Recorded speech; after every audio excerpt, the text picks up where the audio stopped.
outfit. Mom, look, this is my everyday outfit. You like it? I do like it. Thank you. Thank you.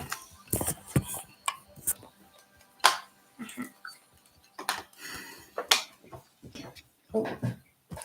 Here we are. Hello. I'm not going to be in it today. I'm just next to her playing my Sims.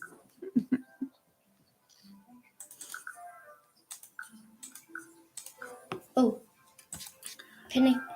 Today, family. We still don't have books. Hopefully we'll get some tomorrow.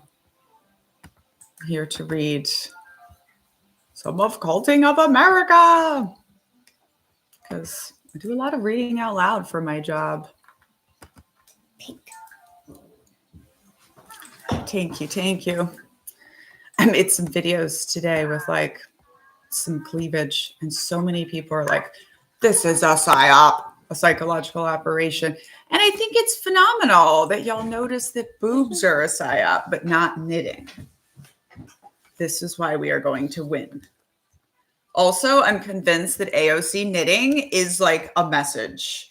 It's a message. Specifically because when you can do this and just carry on a conversation with a man, they realize that you could unalive them and make it look like an accident. And this is partially why I'm going to get knitting needles made with little sword handles on the end of them. I'm just going to sit here and like be really good with tiny swords. This idea actually came from Knitting Cult Baby because she was knitting with tiny pirate swords the other day. Weren't you? Mm-hmm. Weren't you? All right. So today's book club, by the way, we are doing Jeanette McCurdy's I'm Glad My Mom Unalived.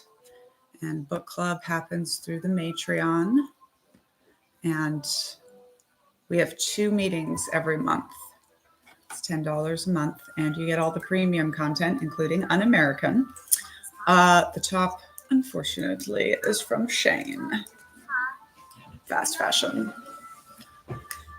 Okay. But I realized this morning that I need more corsets. So that's something I'm going to be buying, because I was pretty upset that I didn't have like a red corset to just wear under this thing. Because like the jacket is like this, right? And so I can't show off my necklace. This is what I'm doing, is showing off my necklace, y'all. I just want to just make this clear for the record. Isn't it cute? I just made it. $20,000. How was the state? Oh, I thought this said, how was the Stark house? And I was like, this is some sort of Game of Thrones reference, but I'm not getting it. It was good. It was good. It's always fun to go because like most of the people that work in the Brazilian restaurant aren't usually Brazilians, but the like maitre d' or whatever, like the main guy always is. And it's always fun because nobody expects me to speak Portuguese. Okay. So last time I read Lizzie's part of chapter 7. Someone else who knows a lot more about American civilizations than me wrote an essay about like why American exceptionalism is what it is and why America is so culty. And then I'm coming back now to give you a brief history of cults in America. So this is what I'm going to read to you. And we're sort of live editing, but really I'm just getting an idea of what I need to do to get this chapter in order. Oh, I'm sorry that my book is hard for you as a child psychologist. I actually used to believe that like I shouldn't tell my stories because it would like traumatize people. And then I realized that it's not 6-year-old Daniela's job to protect against what people will do to 6-year-olds. Wallace and Gromit music? Is that what The Sims is playing? I love Wallace and Gromit. For some reason, we got to watch that when I was a kid in a cult. I don't know why. All right. A brief history of cults in America. Cults are as American as apple pie and revolution. From the moment Europeans set foot on this land, they were forming high-control separatist groups. As we saw, started with the Puritans, who fled religious persecution, only to turn around and enforce their brand of rigid exclusionary doctrine.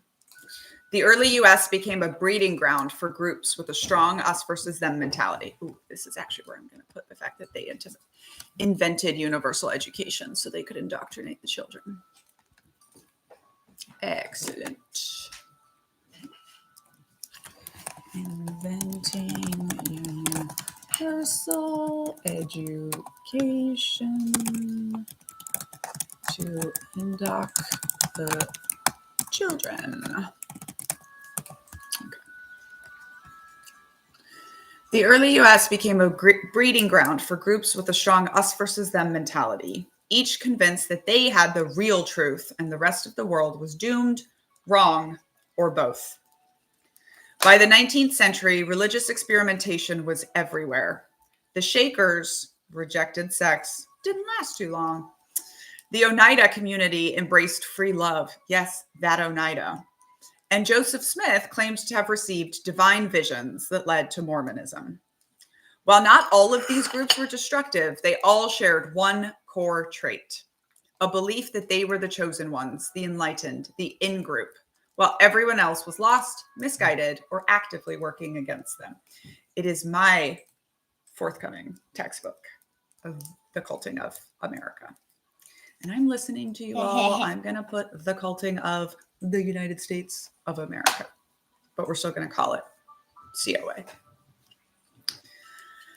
Fast forward to the 1960s and 70s, and that us versus them thinking found a new home among disillusioned young people searching for meaning outside of mainstream society. I need to put a note here that a lot of white cults started in opposition to desegregation. Yes, they did.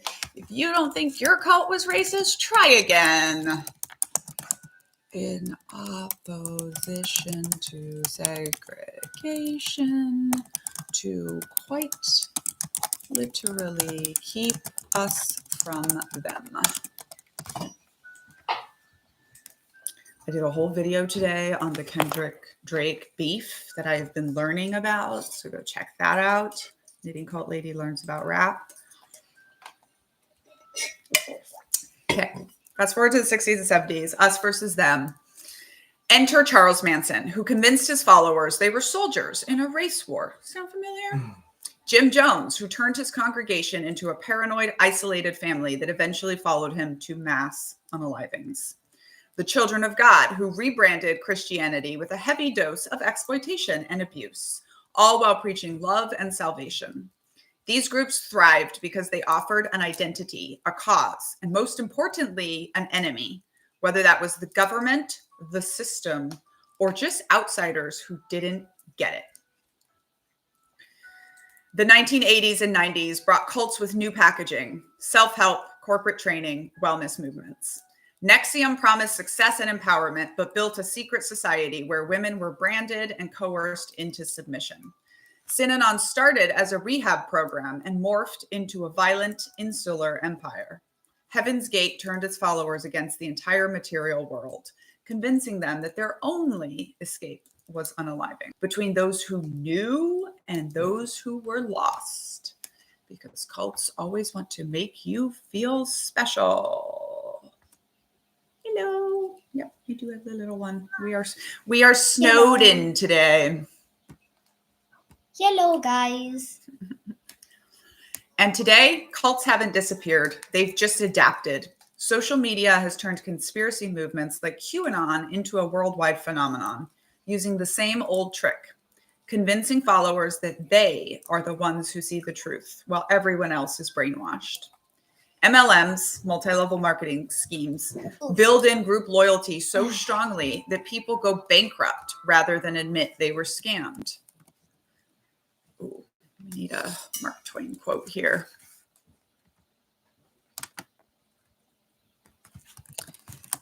And it is easier to con someone than to convince them that they have been conned.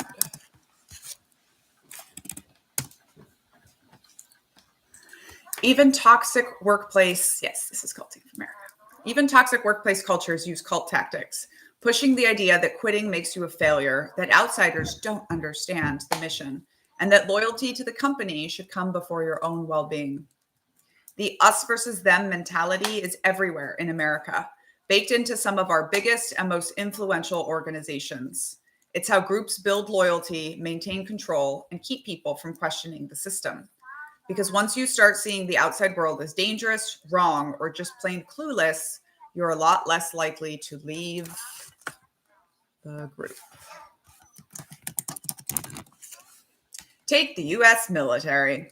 From the moment a recruit steps off the bus at boot camp, they're thrown into a world where us means your unit, your brothers and sisters in arms, bonded through shared sacrifice. Them is everyone else.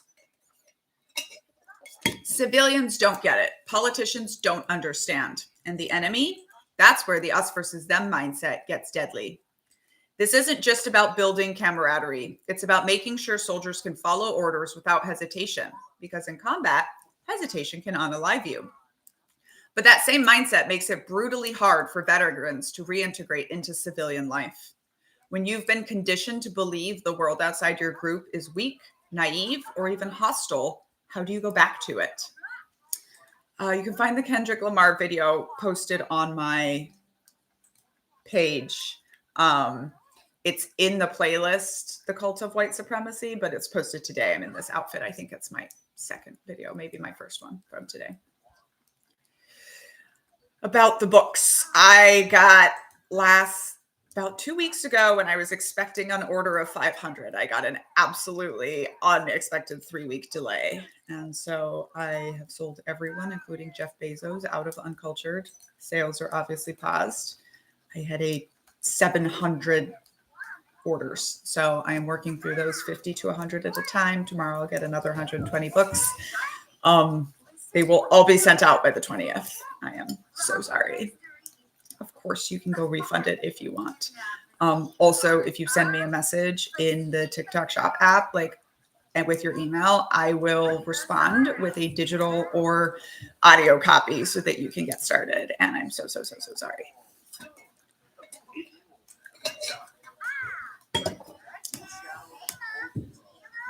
But also, the book's sold out. It's that good. My mom is well. Hey, careful with your face, please. I am. My mom is good. We have a good relationship. She's a court reporter. Oh, tips on taking care of hair. Don't join the curly girl cult. That's my first tip.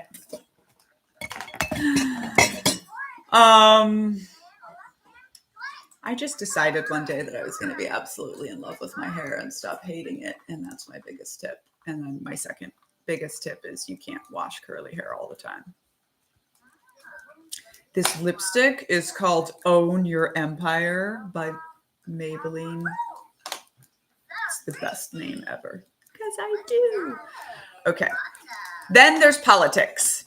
Every election cycle, Americans are told that if they win, it's the end of democracy, the destruction of values, or a total collapse of the country.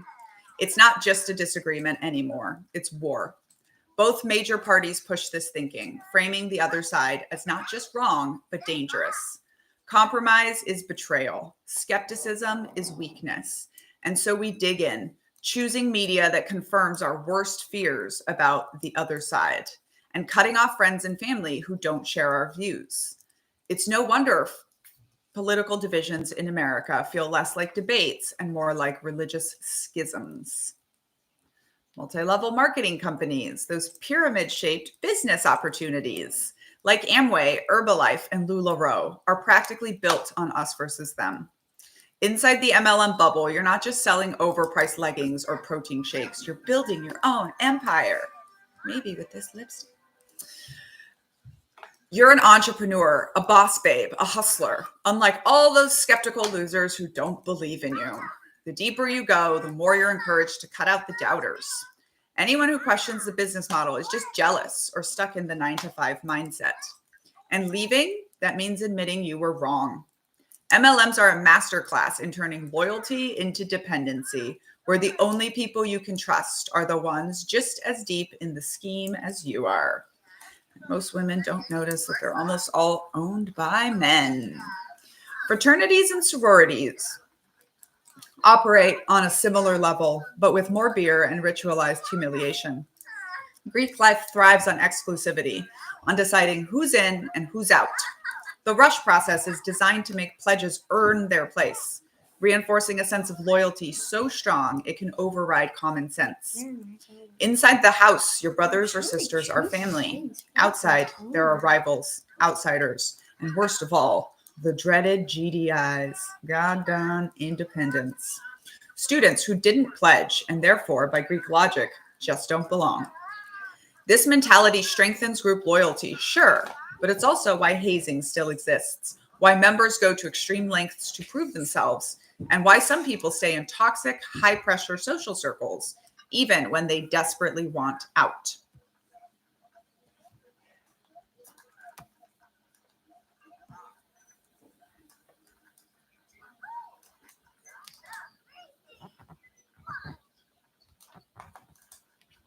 Hey, Nick, honey baby, your comments make me as much money as the good questions. You just typing money into my bank account right now. Love you.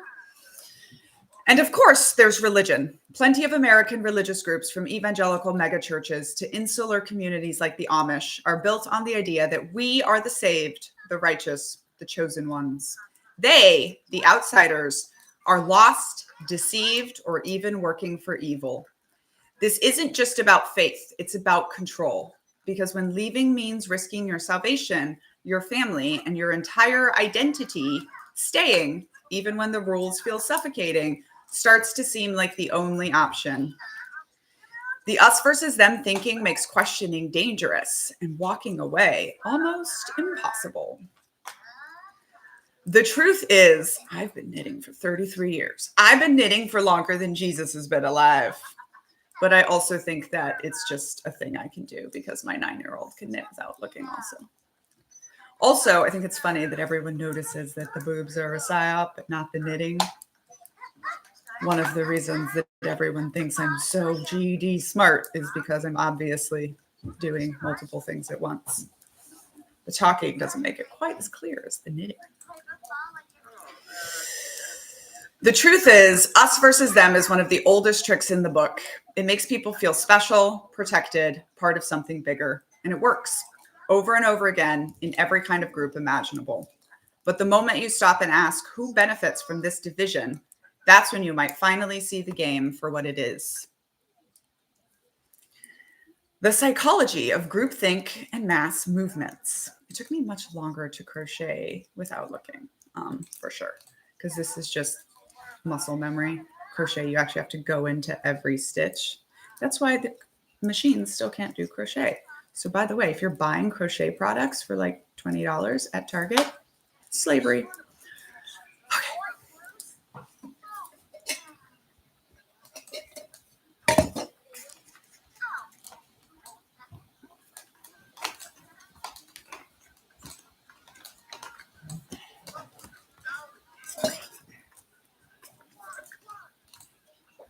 Someone asked me to talk about Un-American.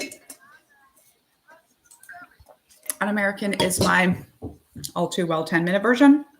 Second memoir that I wrote. Thought I was going to publish it right after Uncultured because I got some life-changing information after Uncultured, which was when the Army asked me to testify against my ex for white supremacy so they could kick him out. And I was like, oh no, did I become close to becoming their Serena Joy? I'm going to have to write a whole second book and look at this. And it is not published, but it is read aloud as a video book, a thing I invented on my Patreon. And I'm also doing like small videos of it and posting it on TikTok in a playlist called Un-American. So you can get that by subscribing to the Patreon, or you can buy it from the shop, or you can wait for it to come out. Okay, back to Culting of America. The psychology of groupthink and mass movements. Today's movements, from #MeToo to QAnon, operate in a digital world where ideas spread faster than ever and groupthink is amplified by social media algorithms. Mass movements no longer require physical gatherings or a single charismatic leader. They just need a compelling narrative, a strong in-group identity, and a shared enemy. The Black Lives Matter protests of 2020 showcased the power of decentralized movements where millions rallied against police brutality without a singular leader, unified instead by viral footage and collective outrage. Meanwhile, the January 6th insurrection was an example of how us versus them rhetoric, combined with mass disinformation and a charismatic figure, could drive people to violent extremism. Both movements revealed the same underlying truth. When people feel part of something greater than themselves, when they believe an enemy is threatening their way of life, they will go to extraordinary lengths to defend their cause. So yes, I really do know people like Pete Hogsbreath because I was married to basically that guy. But also, Pete Hogsbreath goes to Doug Wilson's church, and Doug Wilson runs the church that Tia Leving is writing about in A Well-Trained Wife, the biggest cult book that has come out recently. So like, these are my people running the government. And it's something interesting that I'm seeing amongst my millennial women colleagues is that y'all really think they think you're equal. And y'all really don't understand or remember that your grandmothers could not have bank accounts and were in-home slaves for their husbands. And like, those of us that came up under extremism, we know they want to get rid of the 19th Amendment and do household voting. We know they want us to be in prison just having babies. Like, we know that they don't see us as fully human. We know that the only reason they value white women is because only white women can make white men. And I really think one of the things the 48% of us need to do is stop making white men for a couple years. All right. At the heart of every mass movement is groupthink, the psychological phenomenon where the desire for harmony and belonging overrides critical thinking. Groupthink is a psychological phenomenon where the desire, I just repeated that twice in a row, leads to irrational or dysfunctional decision-making outcomes. Members suppressing dissenting opinions fail to critically analyze alternatives and often make unethical decisions due to the perceived group consensus. Irving Janis identified 8 symptoms of groupthink: illusion of invulnerability, excessive optimism that encourages taking extreme risks. This is also something that helps neurodivergent people. 2, collective rationalization, discounting warnings and not reconsidering assumptions. 3, belief in inherent morality, believing in the rightness of the group's cause, ignoring ethical or moral consequences. 4, stereotyped views of outgroups, holding negative views of outsiders, making effective responses to conflict seem unnecessary.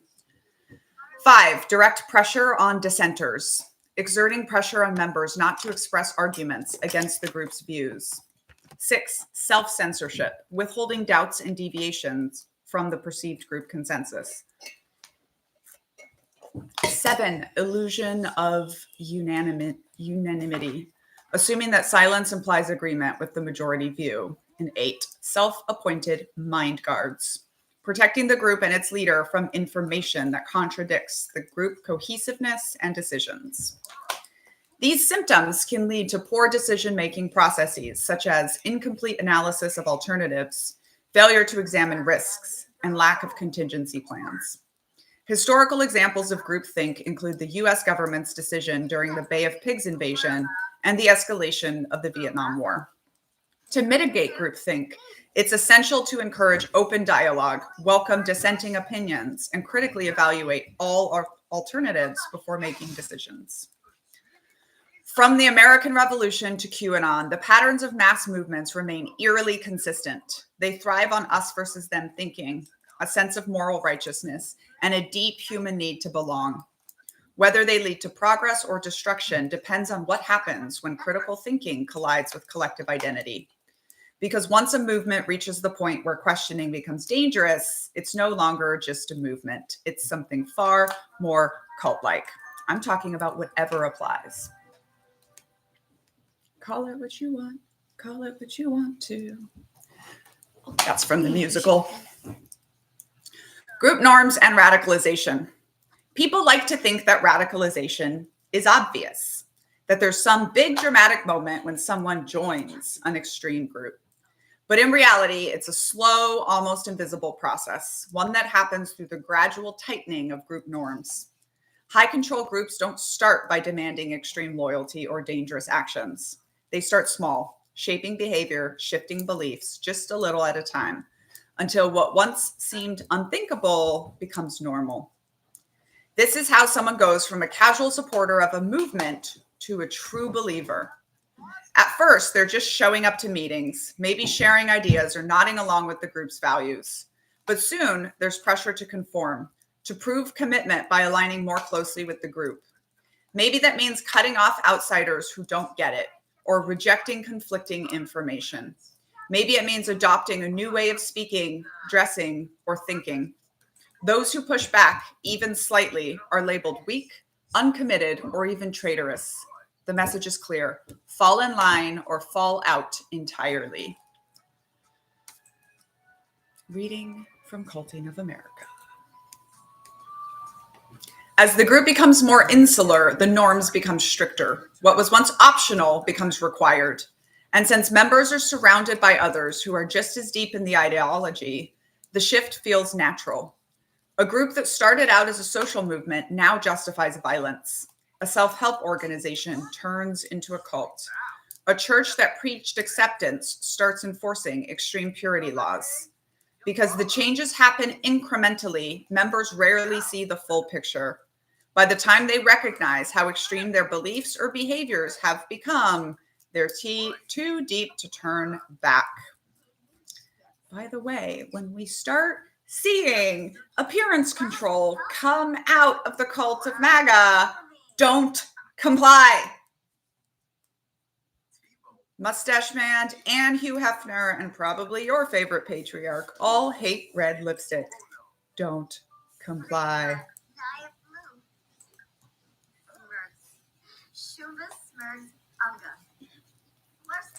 Radicalization expert Clark McCauley describes this as the slippery slope of extremism, explaining that people don't jump from zero to extreme overnight. They take one step, then another, each one seeming logical in the moment, until they look back and realize just how far they've gone.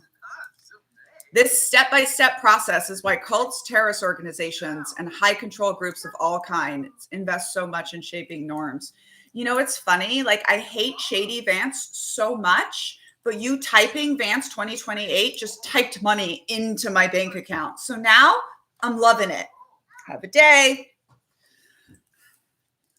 Mass movements don't just happen. They are built step by step, using psychology, social pressure, and carefully reinforced norms that push individuals deeper into a shared ideology. Eric Hoffer's True Believer explains how mass movements attract people who feel alienated or disillusioned, offering them a sense of purpose by immersing them in a collective identity. Once inside, members adopt group norms that slowly escalate in intensity, making it harder to step away, even as the movement becomes more extreme.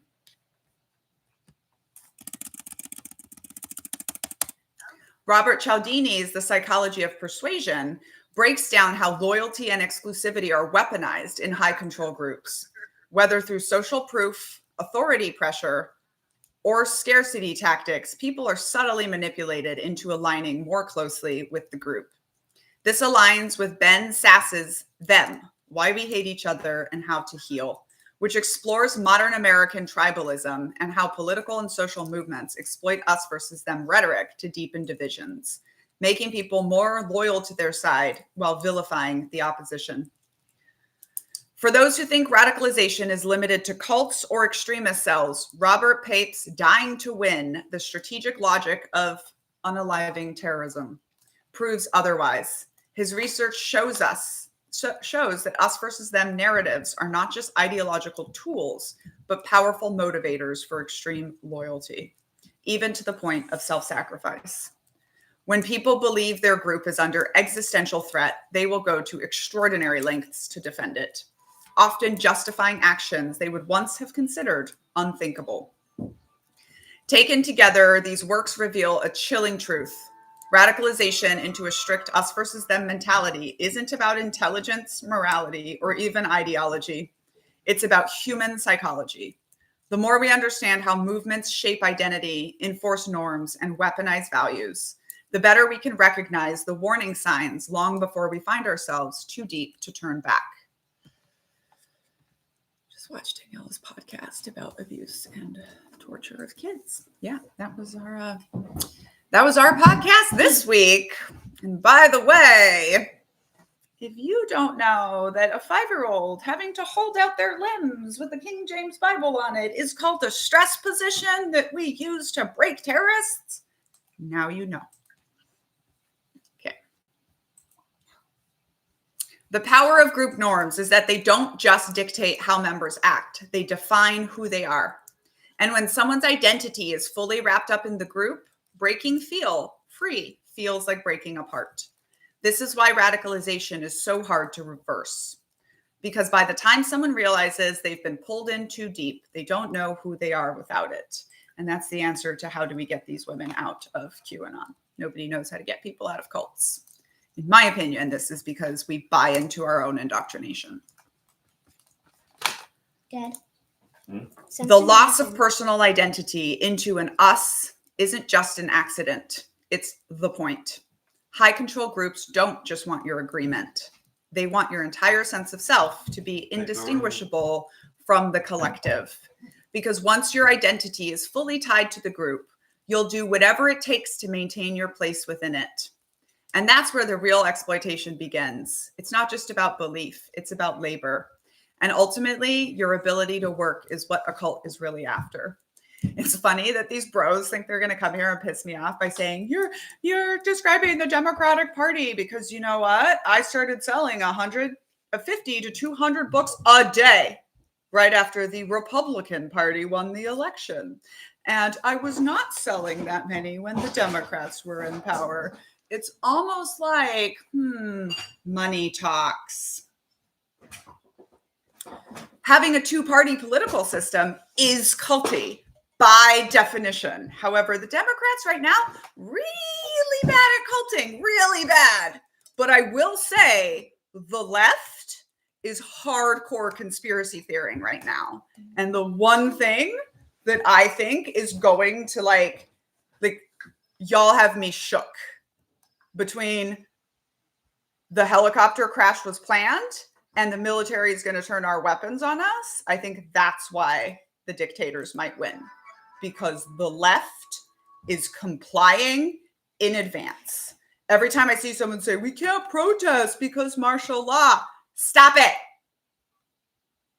You know what I would do? First of all, it's going to be a 25-year-old captain with a bunch of 19-year-old soldiers marching down your street. You telling me you can't influence a 19-year-old? You know what I would do if martial law came marching down my street? I would walk out there right now in my slippers and I would put the weapon of that rifle right here. And I would look that 19-year-old girl in the eyes and I would dare her to pull that trigger. I guarantee you I would be going back in my house in a few minutes. I would probably also bring out cookies. The left is complying in advance. Y'all, we need to stop. It's the number one rule of avoiding tyranny. Don't comply in advance.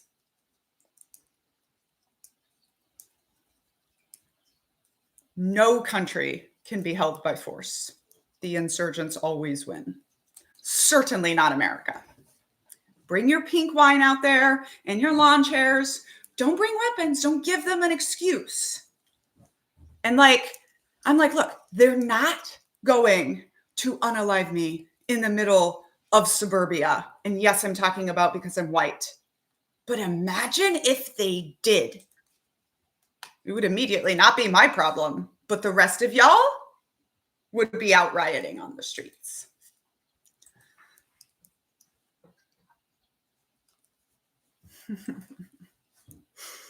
Put on your red lipstick, wear color, fight back, stop freaking. Like yesterday, somebody was like, are we going to survive this? I'm like, I'm sitting here making earrings. Like, oh, even if the National Guard was marching down the streets of Detroit and Seattle, putting you in your houses, unmitigated panic helps nothing. They do control the media. All you can know is they control the media. This is the same thing I'm trying to teach people about privacy. Privacy is gone. It doesn't exist anymore. And all of your paranoia walking around your house, not talking next to Alexa, is not going to help. You give them I only need 2 pieces of information about you for me and my soldiers to target you. When I was an intelligence officer, I used to train them on people's cars. We would go up to cars in the parking lot, and from what we can see inside your car and from what stickers we see on the outside of your car, we can get every piece of information we need to end your days. So, like, if you think that the highest or the strongest spy network in the world or any of these corporations cannot collect information on you, you're wrong.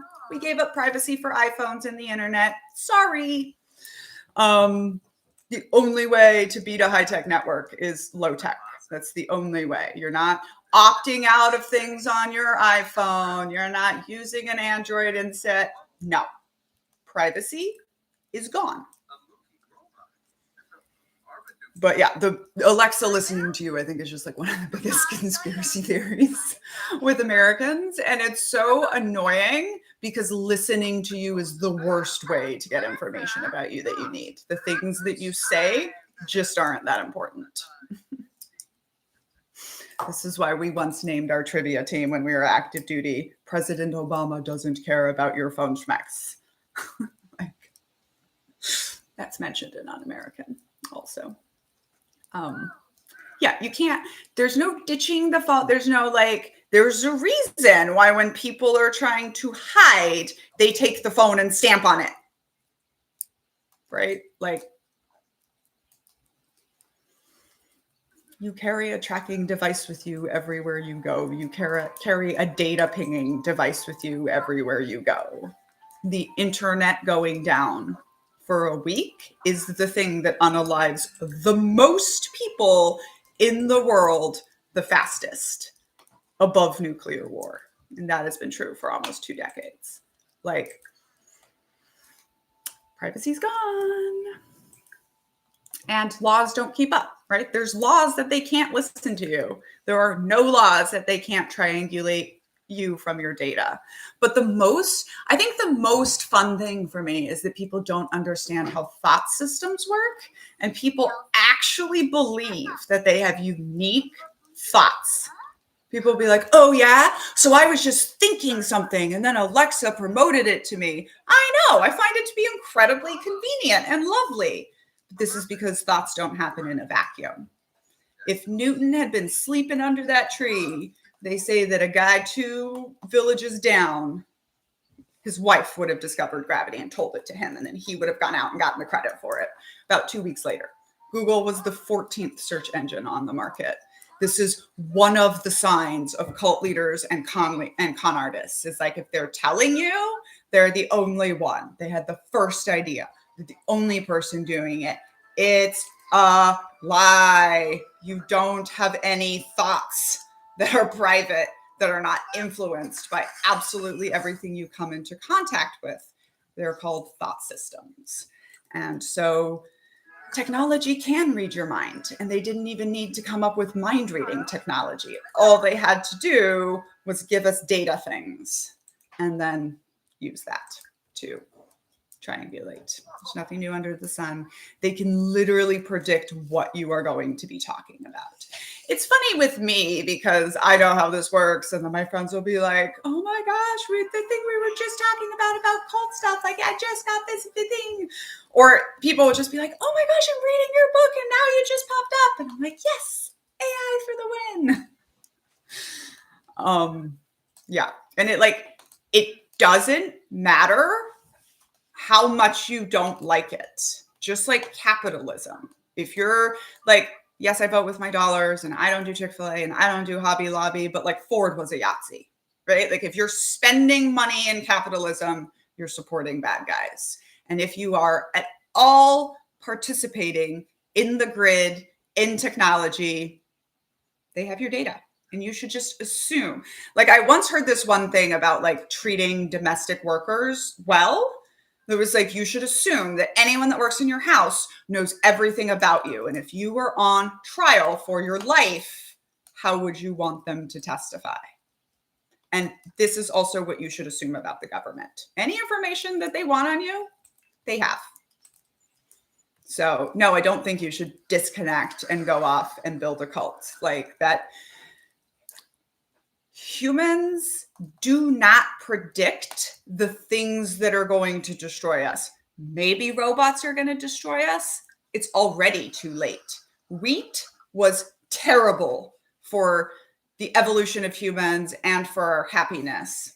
By the time we figured that out, getting rid of wheat would kill billions of people. Like we do not understand these things until our lives are already too tied into them to avoid them. So I'm not giving you an answer. I'm just telling you privacy's gone. Like there's no answer. I'm the threat officer. I'm not the chaplain.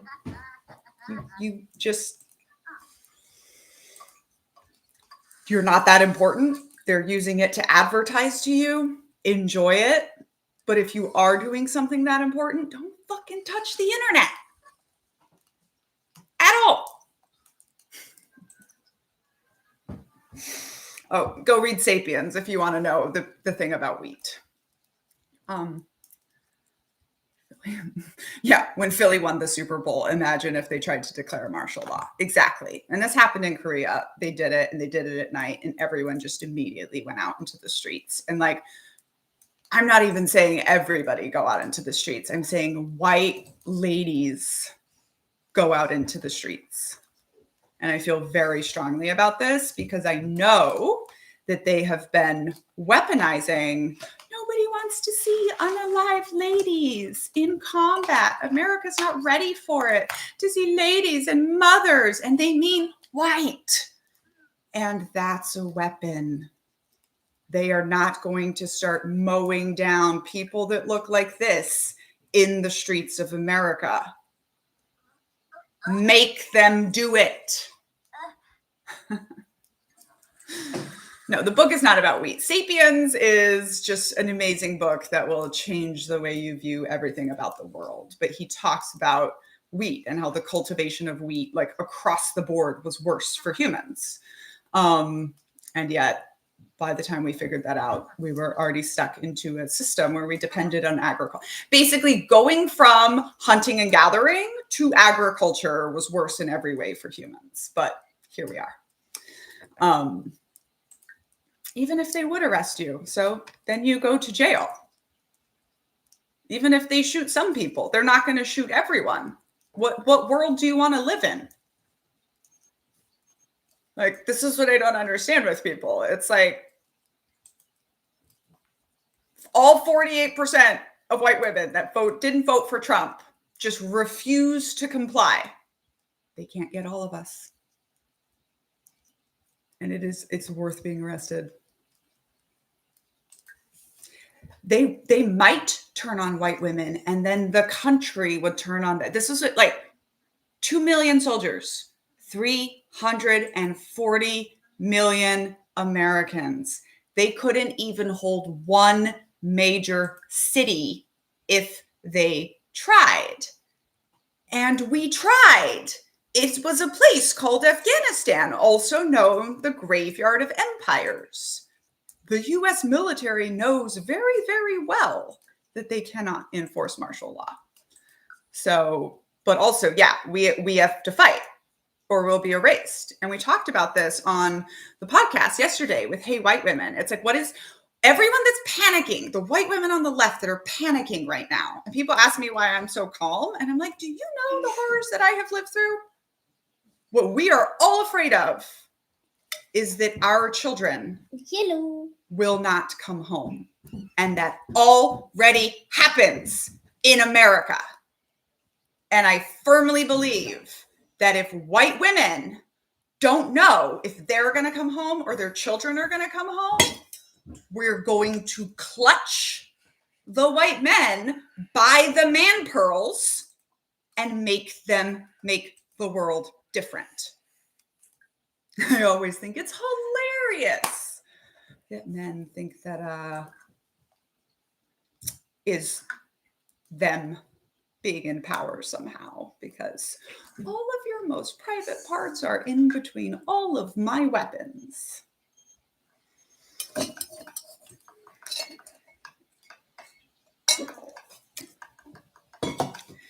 I do believe this is the moral ground to stand on. I'm trying really hard for it not to have to be me that organizes us, because like I've done my fighting, but also we'll see. I promise you, they come after veteran money. Me and Mr. Knitting Coat Lady live in Washington, D.C., and we are both sparkly, shiny veterans, and we will absolutely lead that march. So, you know, they can come for us.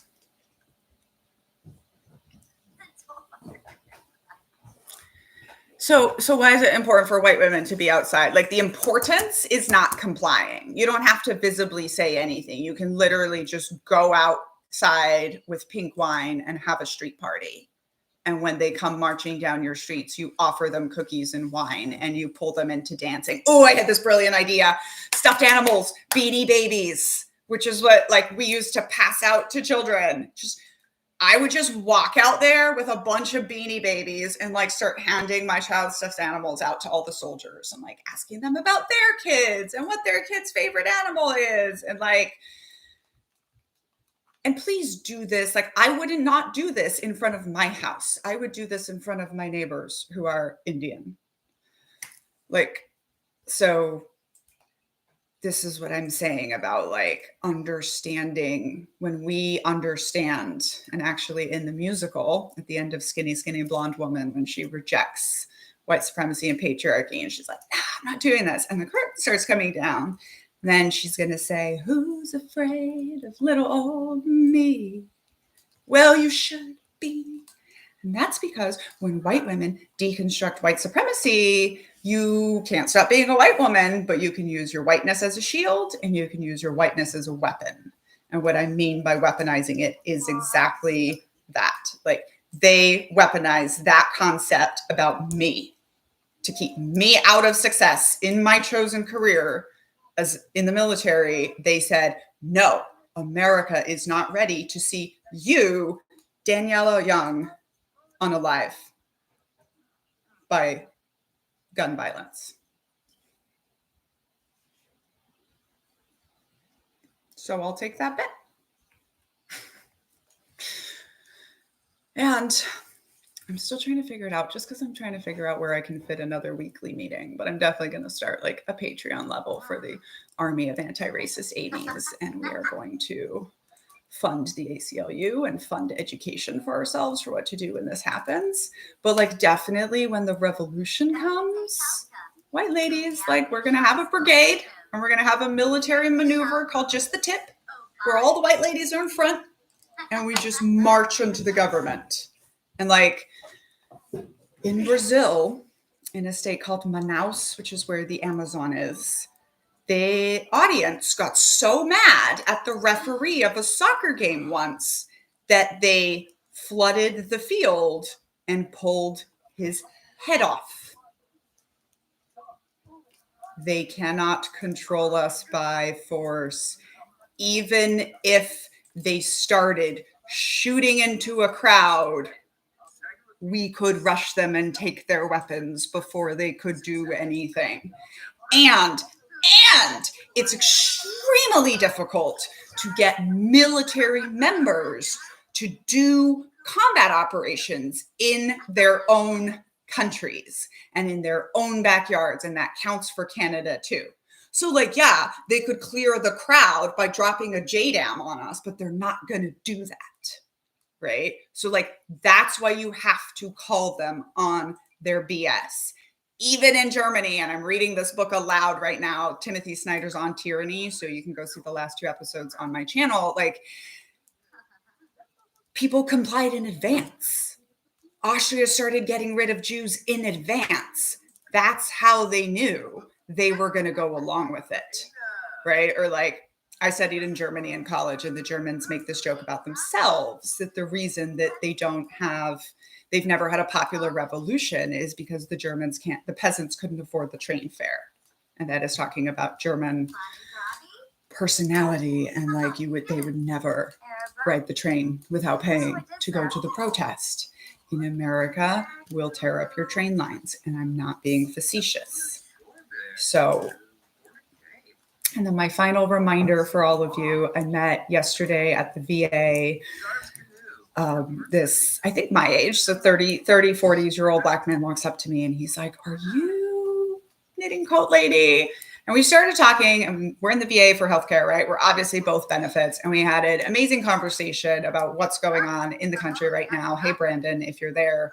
But like, it was a very good reminder for me that the loud, angry, white MAGAs that you hear talking about military stuff, small percentage of the literal human beings that make up the military. And that's like really what we got to see. Like, I even see it with people where they're like, the police is going to turn on us. There's no such thing as the police in America. Every municipality has different police with different cultures, and like, no one can just drive that from the top. So, and then with the military, like, yeah, it's the military. Yes, we're scary. Yes, we've done crazy things, but like, we're humans. We're human beings, usually very young human beings. And like I said, like, if you're scared of martial law, start practicing influence tactics on 21-year-olds. Because if you're a full-grown adult, that should be pretty easy. And make them do it. The other thing you have to, I want like everyone to remember, and this is my last thing before I go, every person in the military, and this is most modern militaries in the world, we did away with I was just following orders after World War II. We do not do unquestioning obedience. That is not the model in our military. The model in our military, the doctrinal model in our military, we ironically took from the Germans. It's called Auftragstaktik. And in English, we call it mission command. And it means you push down decisions to the lowest possible level. And the one thing I can promise you as an organizational psychologist is nobody is changing the culture of a 2 million person organization on a dime, or even within 4 years. Like, no matter how hard they are going to try. That's not how large organizations work, especially the largest and most dispersed organization in the world. So, but just like really, really remember that it's individual humans. Oh, this was what I was saying, was that like every service member from day one knows that they are responsible for not following illegal and immoral orders. So if they did come marching down the streets, if they did pew pew me in the streets, they better hope they win. Every single soldier that follows illegal or immoral orders in America, they better hope they win. Because if they don't, they are going to be in jail for the rest of their lives. And again, we know what happened in Germany. The Nazis didn't just get to go back to their normal lives. In fact, many of them went to my part of the world in Brazil, right? So like, remember that too. Remember that like all of this is human beings. And human beings can be manipulated. And also we have the right to bear arms, right? Like,